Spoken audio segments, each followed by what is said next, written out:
There's a mummy in a glass case in Cairo with her jaw broken open on one side. Not from decay. Not from 3,000 years underground. From a blow the kind that ends a life in seconds. Nobody put a name on her case for over 100 years. And there's a real, still unresolved argument among serious historians that the woman inside that case might be the single most famous queen who ever lived, a woman whose face is on more postcards and posters than almost anyone from the ancient world, and whose actual body has never been confirmed to exist anywhere on Earth. By the end of this video, you'll understand exactly how a queen this famous could vanish this completely, and why the people around her may have wanted it that way. This is the disappearance of Nefertiti. Subscribe before we go in, because this is the kind of story that was buried on purpose. Say Nefertiti and everyone pictures the same thing, that painted limestone bust in Berlin, the long neck. The missing left eye, one of the most reproduced faces in history. Which makes what we don't have about her genuinely strange. No tomb. No confirmed mummy. Not one inscription telling us how or when she died. That's a hole in the record where the ending should be. She was great royal wife of Pharaoh Akhenaten, ruling roughly 1353-1336 BC. Her name meant the beautiful one has come, but the power was real, not decorative. In temple carvings, she appears almost as often as the king himself, sometimes more. She's shown wearing a crown reserved for kings.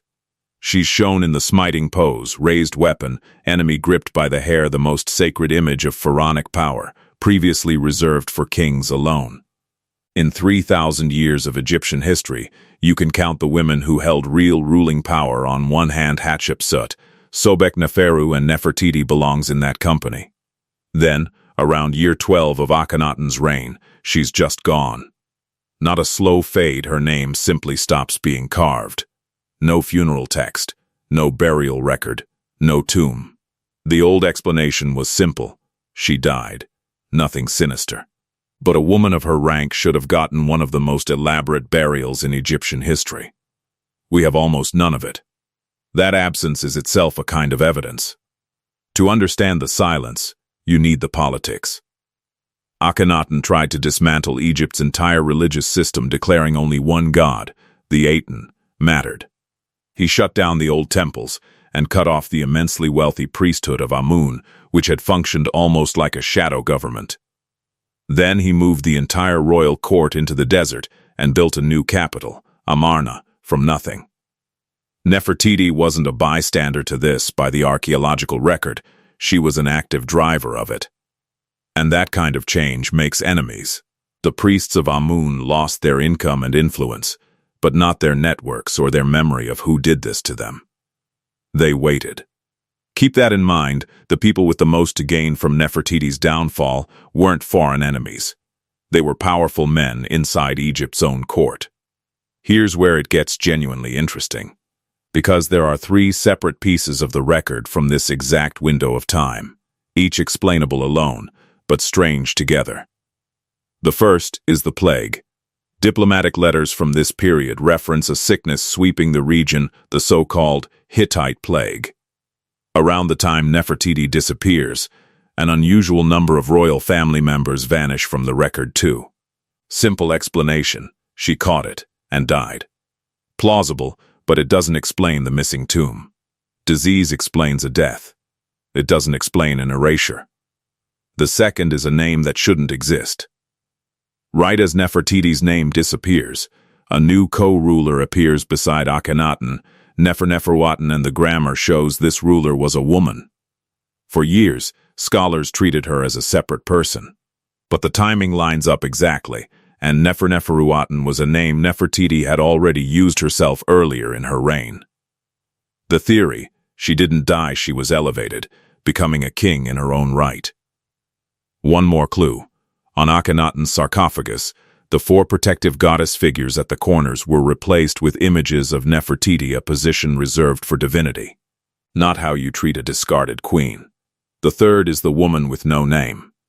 In 1898, archaeologist Victor Loret opened tomb KV35 in the Valley of the Kings and found a sealed side chamber with 3 stripped unwrapped mummies. The younger lady has a deep wound across the jaw, severe enough that some researchers argue it was a fatal blow delivered while she was alive, plus rib trauma and a broken arm. Her body was also positioned in a way linked to royal burial practice, meaning someone once treated her with real care before someone else stripped that away entirely, along with her name.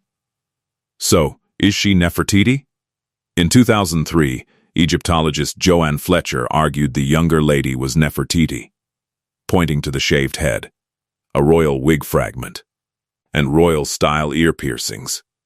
Then, a 2010 DNA study found the younger lady was Tutankhamun's biological mother and a full sibling of the man in tomb KV55, meaning she was likely Akhenaten's own sister, daughter of the previous pharaoh. Problem: Nefertiti is never once called king's daughter in hundreds of surviving inscriptions.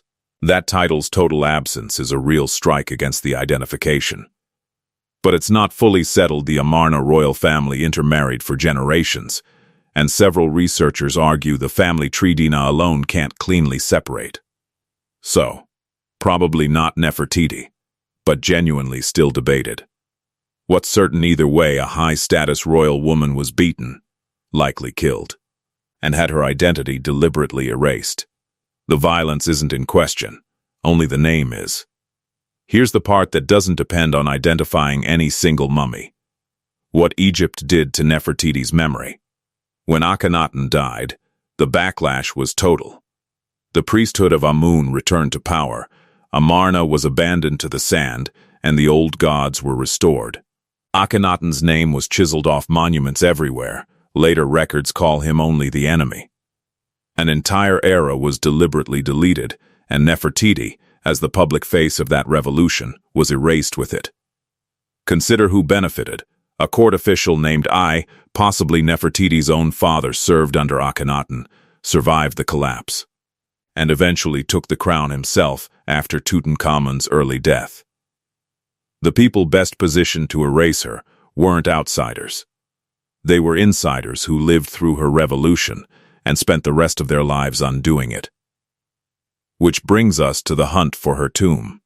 In 2015, Nicholas Reeves spotted faint outlines of sealed doorways behind painted walls inside Tutankhamun's tomb and proposed the tomb was originally built for a queen, with Tutankhamun hastily buried in its outer section.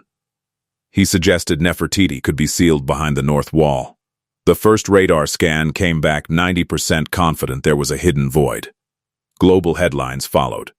A second scan found nothing. A more rigorous 2018 study, backed by National Geographic, concluded definitively no hidden chamber. The earlier reading was a ghost signal. That should have closed it. Except a separate scan of the ground outside the tomb picked up an unexplained corridor-shaped anomaly nearby. Reeves says he keeps expecting to find he was simply wrong, and instead keeps finding more he can't explain. Step back and look at the full shape of this. A queen who reached a level of power almost no woman in 3,000 years of Egyptian history held. A revolution that made the most powerful institution in the kingdom her enemy. A disappearance with no tomb, no record, no ending. A possible second life as a female pharaoh, a beaten body stripped of its name, and a documented campaign, afterward, to erase the whole era from memory. We don't know for certain how Nefertiti died, or where or if her body still exists. What we know is someone had strong motives to make sure we'd never find out, and was good enough at it that the question is still open 3,000 years later. If stories like this, the ones buried on purpose, get under your skin, there's another one waiting right now, picking up exactly where this one leaves off.